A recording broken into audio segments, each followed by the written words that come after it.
주님께서 여러분과 함께 마테오가 전한 거룩한 복음입니다. 그때 예수님께서는 요한에게 세례를 받으시려고 갈릴레아에서 요르단으로 그를 찾아가셨다. 그러나 요한은 제가 선생님께 세례를 받아야 할 터인데 선생님께서 저에게 오시다니요 하면서 그분을 말렸다. 예수님께서는 지금은 이대로 하십시오. 우리는 이렇게 해서 마땅히 모든 의로움을 이루어야 합니다. 하고 대답하셨다. 그제야 요한이 예수님의 뜻을 받아들였다. 예수님께서는 세례를 받으시고 곧 물에서 올라오셨다. 그때 그분께 하늘이 열렸다. 그분께서는 하느님의 영이 비둘기처럼 당신 위로 내려오시는 것을 보셨다. 그리고 하늘에서 이렇게 말하는 소리가 들려왔다. 이는 내가 사랑하는 아들, 내 마음에 드는 아들이다. 주님의 말씀입니다.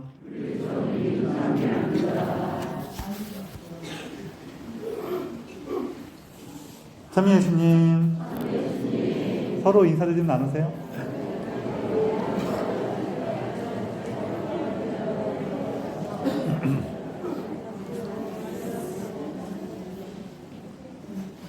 제가 이 얘기는 엊그저께 했던 얘기인데 여러분들이 너무 좋아해갖고 원래 하려고 했던 얘기는 좀 미루고 이 얘기를 할게요. 어느 날 개미가 이렇게 딱 집에 나가보니까 산이 있는 거예요. 그래서 오늘 등산해야겠다 싶어갖고 이제 배낭을 메고 산에 막 올라갔어요. 근데 알고 봤더니 이게 산이 아니라 코끼리가 거기서 자고 있던 거예요. 근데 자고 있던 코끼리가 개미가 자기 등을 타고 올라가니까 깜짝 놀래갖고 개미한테 그랬어요. 야, 빨리 내려와, 무거워 죽겠어. 그런 거예요. 그랬더니 이 개미가 살인 줄 알고 올라가다가 지금 막 내려오라고 그러니까 기분이 나쁘잖아요.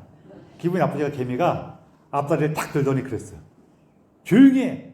시끄러우면 팍 밟아서 죽여버린다. 그랬어요. 그랬더니 지나가던 하루살이가 그걸 보고 나서 내 참 오래 살다 보니 별꼴 다 보겠네 그랬어요. 아니 이 얘기를 이렇게 좋아하시더라고요. 이게 40년 전에나 유행하던 얘기인데 그래요. 저희 어머니께서도 저한테 신부 평소에 신부만 좋아하는 이상한 얘기 하지 말고 이런 얘기는 하라고.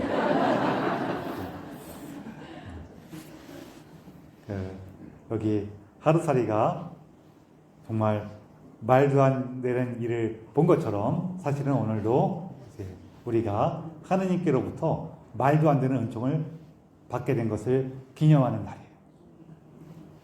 오늘 주님의 세례축일이어서 예수님께서 세례받은 것을 우리가 기념하고 기뻐하는 날인데, 자, 그런데 우리 잘 생각해 보면은 예수님께서는 세례받을 필요가 있을까요? 없을까요? 예수님 세례받을 필요가 없어요. 왜냐하면은 우리는 세례를 통해서 우리가 거룩하게 되죠. 그렇죠? 여러분 거룩하시죠? 이 얘기를 왜 드리냐면은 어저께 그냥 자연스럽게 얘기를 하는데 여러분 거룩하시죠? 그랬더니 다 이렇게 조용히 가만히 계신 거예요.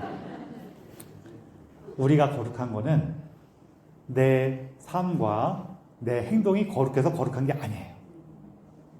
왜 거룩한 거냐면은 우리가 거룩하신 하느님의 것이기 때문에 거룩한 거예요. 하느님의 세례를 통해서 하느님의 것이고 하느님의 자녀라는 것을 확인했기 때문에 우리가 거룩해진 거예요. 이게 하다못해 이게 물건들도 그렇거든요. 여러분은 저를 아주 이렇게 사랑해 주시니까 제가 좀 그 마음에 의지해서 드리는 말씀이긴 한데, 우리 여기 성당에 이렇게 와갖고 목말라갖고 그냥 이렇게 컵에다가 물 받아서 마시다가 옆에서 그거 신부님 컵이야 그러면 어떡해요? 신부님 컵이고 뭔 상관이야? 내가 먹으면 장땡이지 그러고 쭉 마셔야 아니면은 어이구 그러고 내려놔요. 감사합니다. 꼭 그러실 필요는 없어요. 그냥 그렇긴 한데 어이구 내려놓죠. 왜요? 그 컵이 위대한 컵이어서 내려오는 거예요? 누구 컵이어서 내려오는 거예요? 제 컵이어서 이렇게 배려해 주시는 거잖아요. 마찬가지로 물건은 그 물건이 뭐냐도 중요할 수 있지만 그 물건이 누구 거냐, 누가 만든 거냐, 이거에 따라서 우리가 대하는 게 달라져요. 그렇죠? 마찬가지로 우리도 부족한 것도 많고 모자란 것도 많고 약한 모습도 많지만 그런 우리가 하느님의 것이기 때문에 하느님의 자녀가 됐기 때문에 거룩한 거예요. 그래서 여러분은 하느님의 자녀로서 그분의 백성으로서 거룩하십니다. 그러면은 예 그렇습니다 라고 대답하셔야 돼요. 아니 난 좀 아닌 것 같은데 그러면 안 돼요. 우리 삶이 거룩해서가 거룩한 게 아니라 우리가 거룩하신 하느님의 것이기 때문에 거룩한 거예요. 근데 예수님은 당신 자신이 하느님이시기 때문에 거룩해질 필요가 없어요. 원래 거룩하시니까. 그래서 세례자 요한도 당신께서 저에게 오시다니 오히려 제가 당신께 세례를 받아야 되지 않겠습니까? 라고 얘기를 해요. 그랬더니 예수님이 뭐라 그래요? 지금은 이도하십시오. 이렇게 해서 우리는 마땅히 모든 의로움을 이루어야 합니다. 그래요. 모든 의로움이라는 것은 하느님의 뜻이죠. 아버지의 뜻이에요. 예수님께서 세례받는 것이 하느님 아버지의 뜻이라는 거예요. 왜 그랬을까? 여기에 대해서 이제 우리 교부들께서 특히 나지안조의 그레고리오 성인이라든지 암브로시오 성인, 아구스토 성인, 요한 크리소스토모 성인께서 되게 중요한 말씀들을 하셨는데 공통점이 뭐냐면은 이 얘기예요. 제가 조금 이렇게 바꿔서 말씀드리면은 우리는 세례를 통해서 우리가 거룩해지는데 예수님의 세례는 이 세례를 통해서 세례가 거룩해졌습니다. 세례 자체가 거룩해졌다는 거예요. 아우구스토 성인께서는 조금 더 이렇게 시적인 표현으로 예수님의 세례를 통해서 모든 물이 거룩해졌습니다. 혹은 요한 크리소스토모 성인처럼 예수님의 살과 피가 물에 닿자 그 물이 거룩해졌습니다. 그 세례가 거룩해졌습니다. 이런 표현들을 쓰셨어요.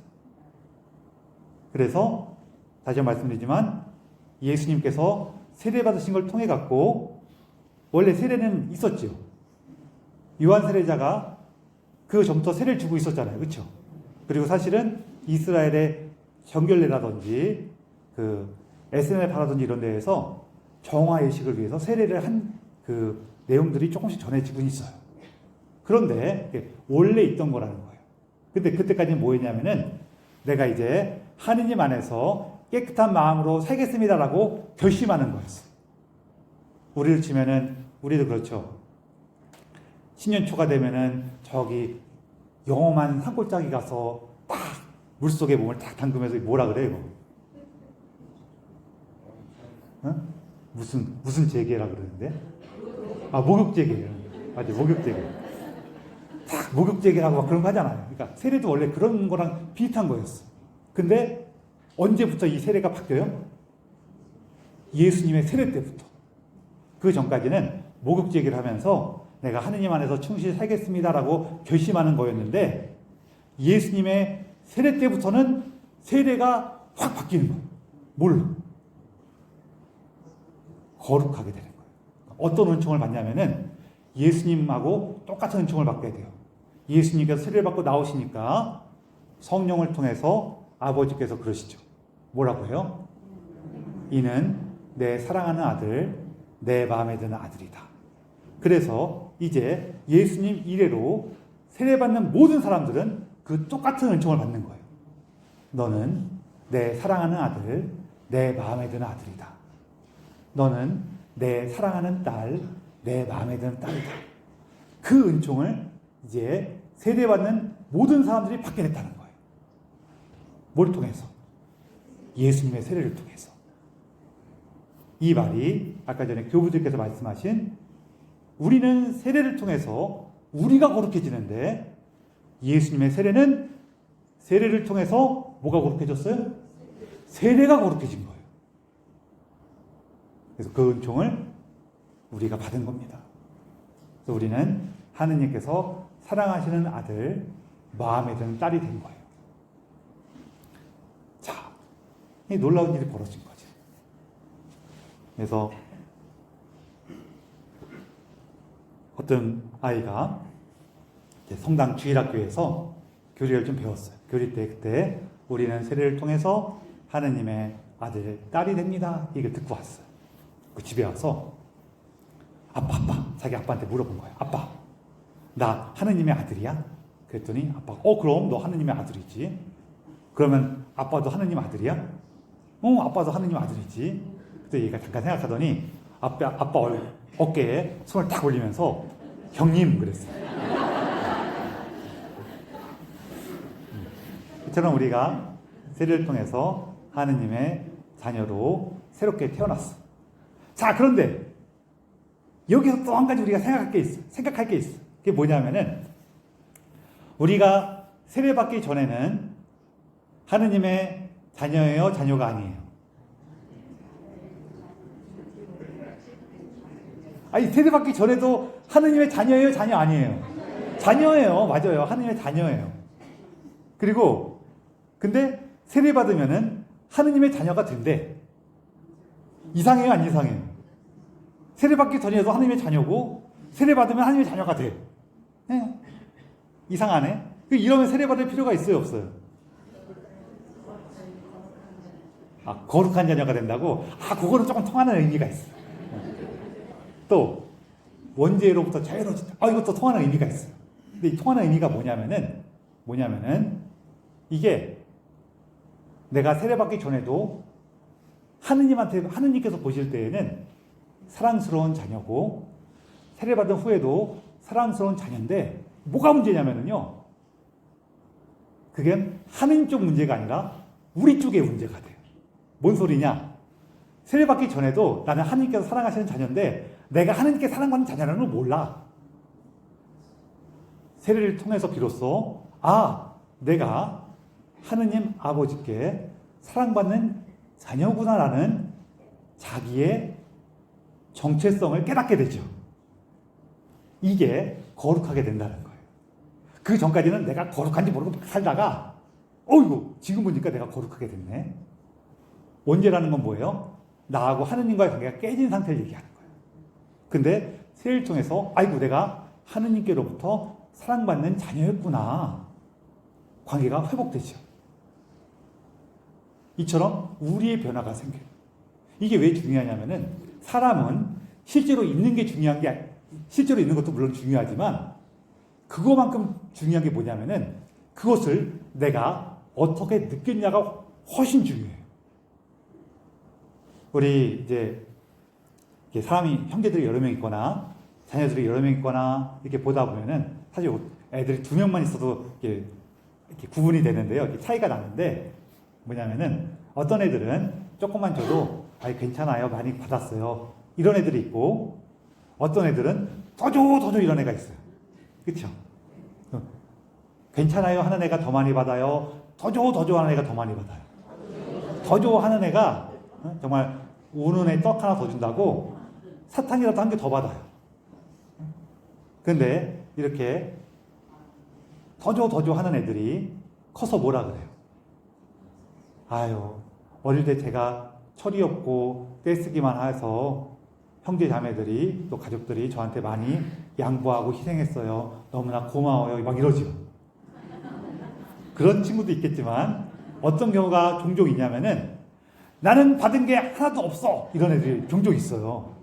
왜 그럴까요? 그 욕심하고도 관계가 있긴 있는데 분명히 사탕이라도 하나 더 받았죠. 근데 이게 뭐가 문제냐면은 보통 그런 친구들은 사탕이 필요한 게 아니에요. 그게 아니라 자기 안에 사실은 하느님만이 채워주실 수 있는 사랑에 대한 갈증이 있어요.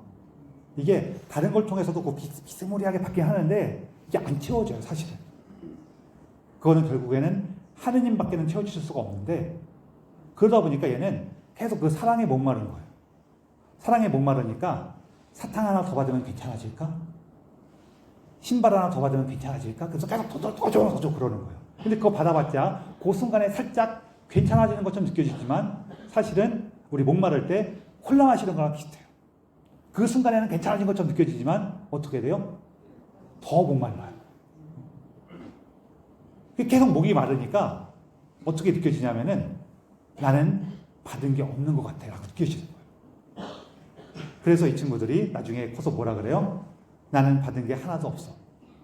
이유가 뭐냐면은 계속 목말랐기 때문에. 그래서 자기가 받은 것이 안 느껴지는 거예요. 이처럼 사람한테는 실제로 무언가 주어지는 것 못지않게 내가 받은 것을 내가 어떻게 느끼는가 이게 되게 중요해요. 그래서 우리가 세례를 통해서 비로소 내가 하느님께로부터 사랑받는 자녀구나 라는 것을 느끼고 한 걸음 한 걸음 나아가기 시작하는 거예요. 그 은총을 받는 거예요. 이렇게 하느님의 자녀가 됐을 때 우리 삶에 그러면 어떤 변화가 생기느냐. 사람이 놀라운 게 있어요. 뭐가 있냐면은 우리 이렇게 두 발로 걸어 다니고 말을 하고 그러죠. 서로 이렇게 대화를 나누고 막 그래요. 이렇게 두 발로 걷고 서로 대화를 나누고 하는 거는 사람의 본성이죠. 본성이에요? 본성 아니에요? 본성 아니에요. 본성이 아니에요. 본성이라는 거는 내버려둬도 그렇게 되는 게 본성이에요. 뭐 예를 들면 이런 거. 우리 배고픈 거는 오랫동안 뭘 먹지 않으면은 배가 고파지는 건 본성이에요. 왜냐하면은 대부분의 뭐 좀 어려움이 있으신 분들 제외하고는 대부분의 사람은 그냥 아무것도 안 먹이고 내버려두면은 시간이 지나면은 배가 고파져요, 안 고파져요? 이거 본성이에요. 그럼 사람이 두 발로 걷고 말하는 게 왜 본성이 아니냐? 다 그렇게 하는데요. 특별히 이렇게 뭔가 아프거나 문제가 있는 사람을 제외하고는 다 그렇게 하는데요. 근데 그렇지가 않아요. 지금은 이런 일이 그다지 없지만 예전에는 전쟁과 같은 난리통에 가족을 잃고 숲에 버려지는 애들이 간혹 있었어요. 그럼 대부분 당연히 죽게 되지만 정말 드물게 원숭이나 늑대처럼 집단 생활하는 동물들이 얘를 데려가서 키우는 경우가 있어요. 그럼 나중에 어느 정도 시간이 흐른 다음에 다른 사람들이 그런 친구들을 발견해갖고 구조해서 오면은 얘네들이 사람처럼 두 발로 걷고 말을 하지 않아요. 네 발로 기어다니고 사람처럼 다채로운 표현을 하지가 않아요. 컹컹거리는 소리를 내는데 이렇게 다양한 어떤 자기 의사 표현을 하진 않아요. 이 얘기는 뭐냐면은 이렇게 우리가 다양한 언어 표현을 하고 두 발로 걷고 하는 것은 우리 본성이 아니라는 거예요. 배운 거예요. 그러면은 왜 우리는 이런 걸 배웠을까? 우리 아기 때 보면은 계속 이렇게 누워 있잖아요. 근데 우리 어때요? 우리 이렇게 누워서 가만히 있으면은 누가 와서 먹여주고 입혀주고 재워주고 하면은 편해요, 안 편해요? 편해요. 누가 좀 안 먹여주고 누가 좀 이렇게 안 재워주나 막 그럴 수가 있는데 있잖아요. 집에서 누가 밥도 다 해주고 청소 다 해주고 그럼 되게 좋을 거 아니에요, 그렇죠? 근데 애기들 보면은 그냥 누워 있으면 다 해주는데도 불구하고 굳이 일어나려고 그러고 굳이 뭔가 말을 하려고 그래요, 그렇죠? 애기 때 보면은 와와와와 그러면서 뭔가 말도 못하는데 막 뭐 이상한 말 막 하잖아요, 그렇죠? 안 해요? 저 안 키워봤어요. 키워보신 분들이 아시지. 그거 뭐 하는 걸까요? 옹알이도 하고 이렇게 막 일어서려고도 그러고 막 그러는데 그거 왜 하는 걸까요? 왜? 그거 뭐 하는 거냐면은 따라하는 거예요. 누굴 따라하냐면은 엄마 아빠를 따라하는 거예요. 그래서 우리가 두 발로 걷고 말을 하는 거는 우리 본성이 아닌데 뭐가 우리 본성이냐면은 누군가를 따라하는 게 본성이에요. 따라하는 거. 특히 누굴 따라하냐면은요, 자기가 좋아하고 사랑하는 걸 따라해요. 저기 학교 다닐 때 보면은 어때요? 그 영어 선생님을 좋아하면은 영어를 그래도 좀 잘하게 돼요, 못하게 돼요? 잘하게 돼요. 수학 선생님을 좋아하면은 뭐 수학을 잘해지진 않더라도 수학에 그래도 관심이 생겨야 안 생겨요? 생겨. 응? 내가 누군가를 좋아하면은 그 모습을 닮고 싶어지는 게 사람의 본성이란 말이에요. 애기들, 제가 여자애들 잘 모르는 남자애들 한 4, 5살 되면은 나는 공룡이다! 이러면서 다니고 그러잖아요. 그쵸?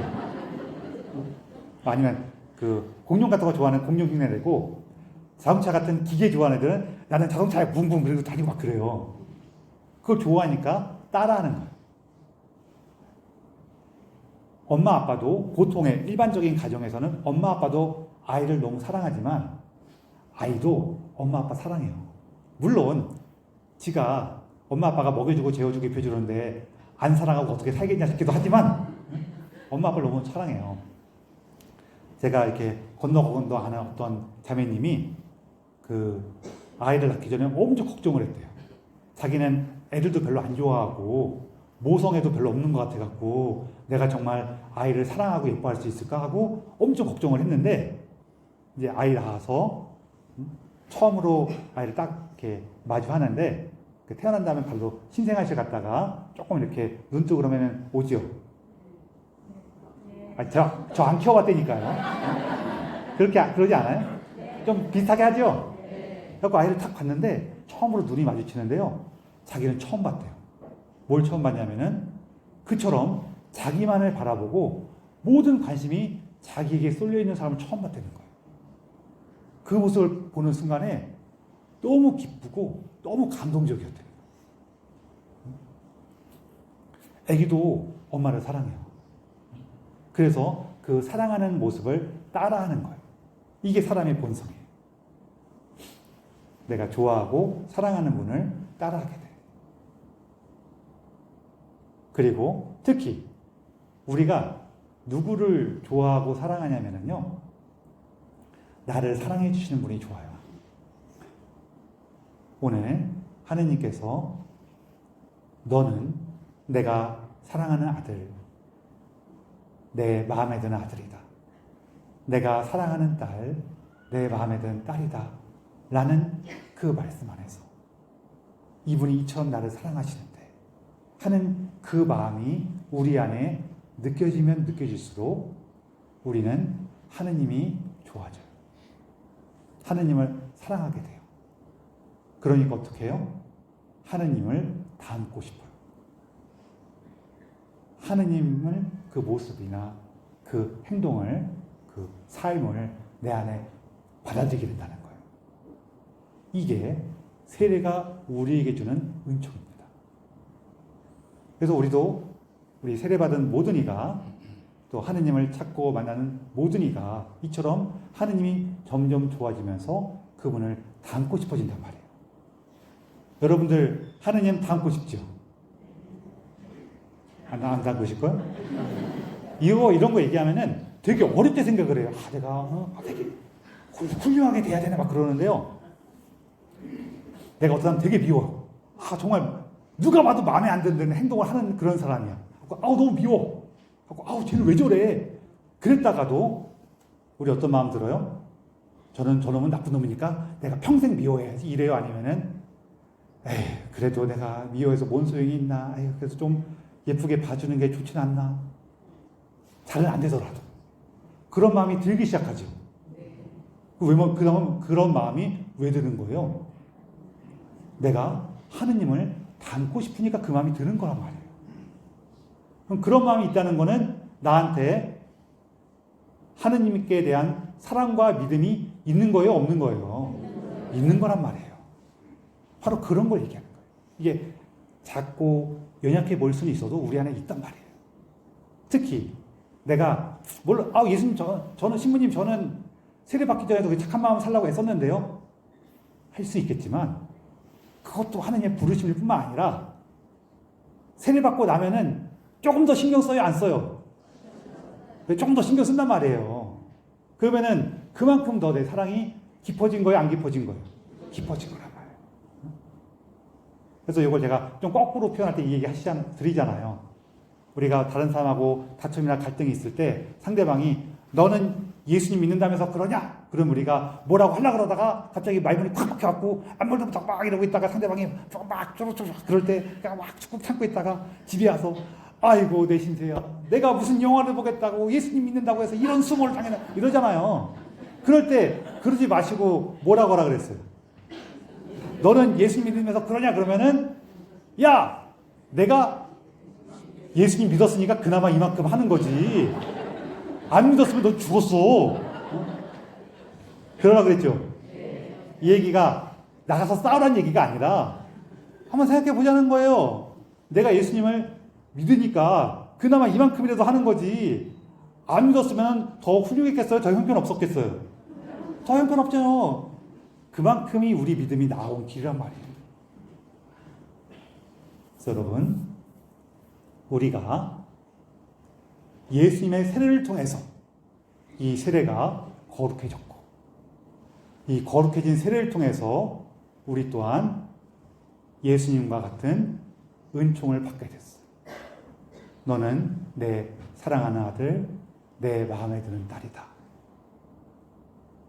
그 은총 안에서, 그 기쁨 안에서 우리는 하느님을 사랑할 수 있는 힘을 얻게 됐고, 우리의 삶 한 걸음 한 걸음마다 하느님을 닮아가고 있는 은총을 누리는 겁니다.